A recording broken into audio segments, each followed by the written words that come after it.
Hi, and welcome to video 4 of our 5-part series.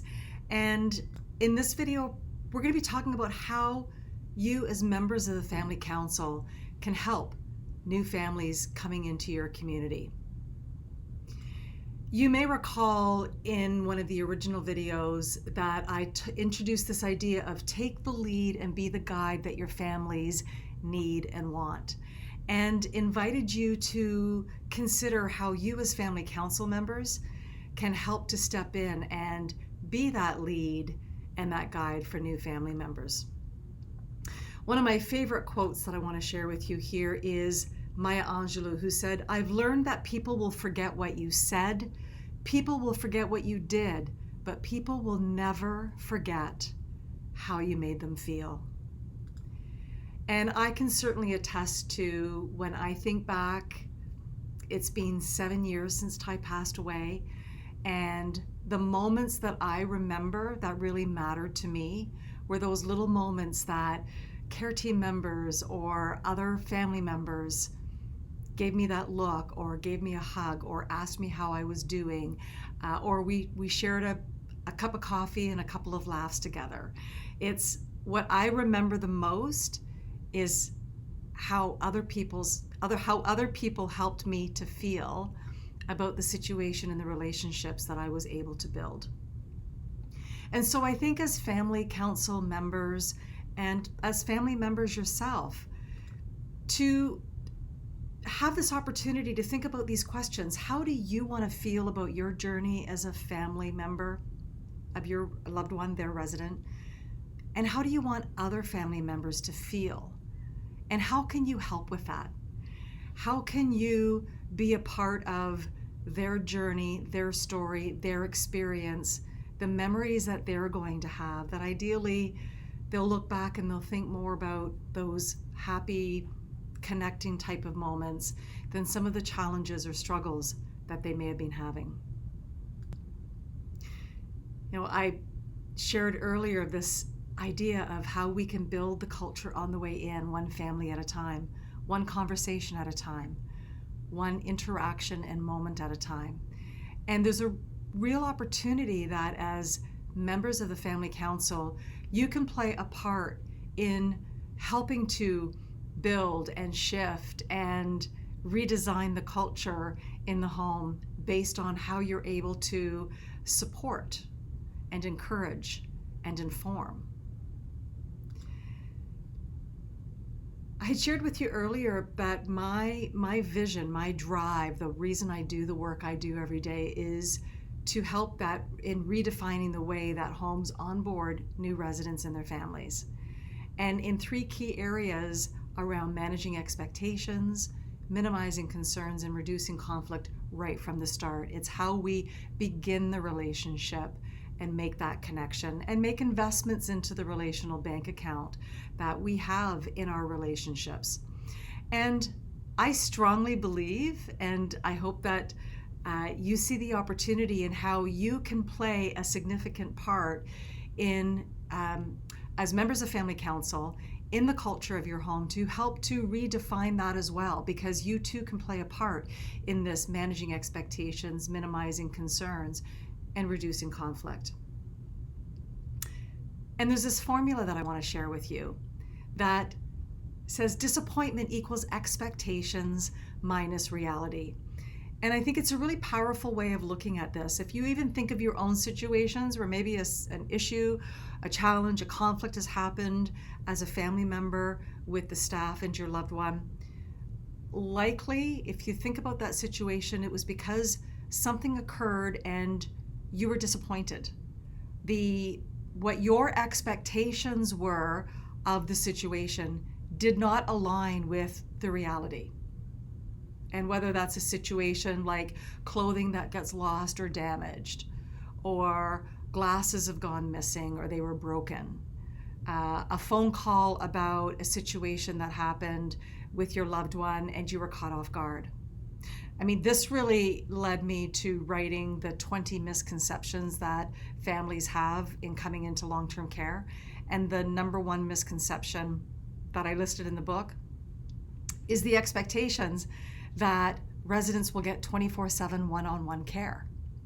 Now, that may have been something that you thought before you became a seasoned family member.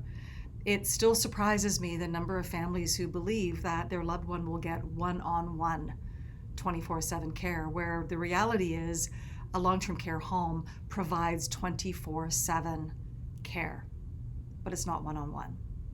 So there's a simple example of where coming in with an expectation, by no fault of their own, it's just lack of knowledge and information, that a disappointment can happen if you get a phone call saying that your loved one had a fall and you're thinking, well, but they're supposed to be watched 24 hours a day, one-on-one. How did that even happen?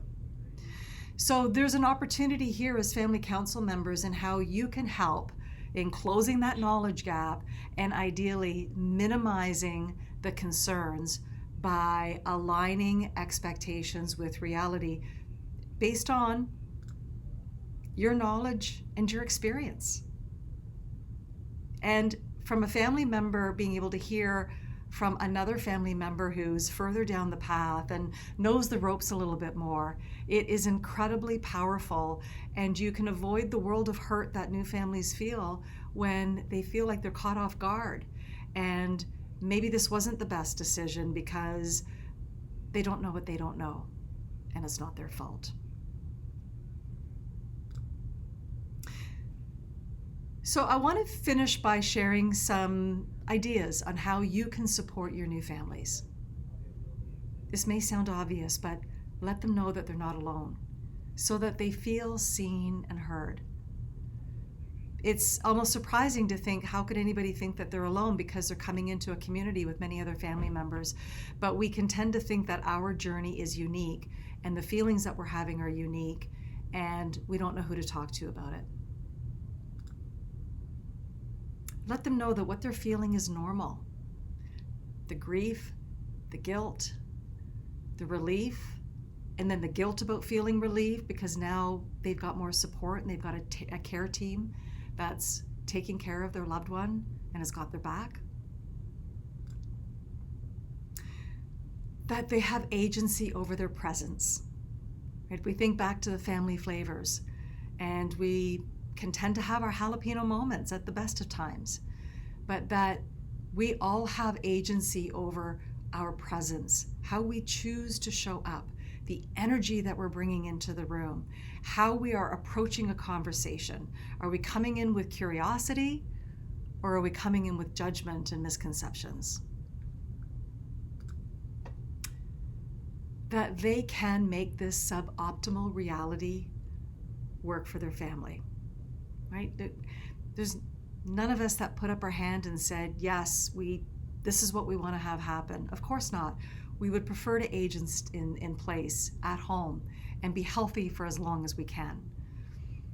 A suboptimal situation has come up and we need to deal with that reality, and we can make it work like you've made it work. And when families are able to share their story, to say, I've been there, I was right where you were, and I had these concerns, and here I am now. And of course, we would have preferred a different trajectory, but there's also been some great things that have come out of it.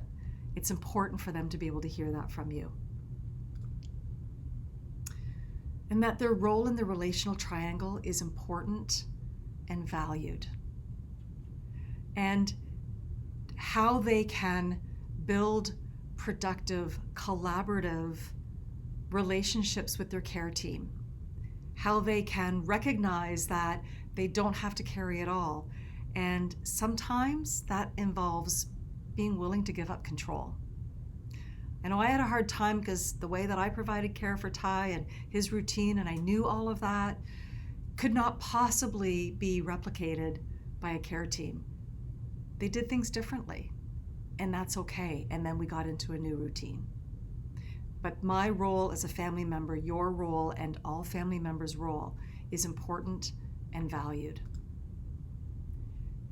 And you have this opportunity to help them to clarify and adjust expectations.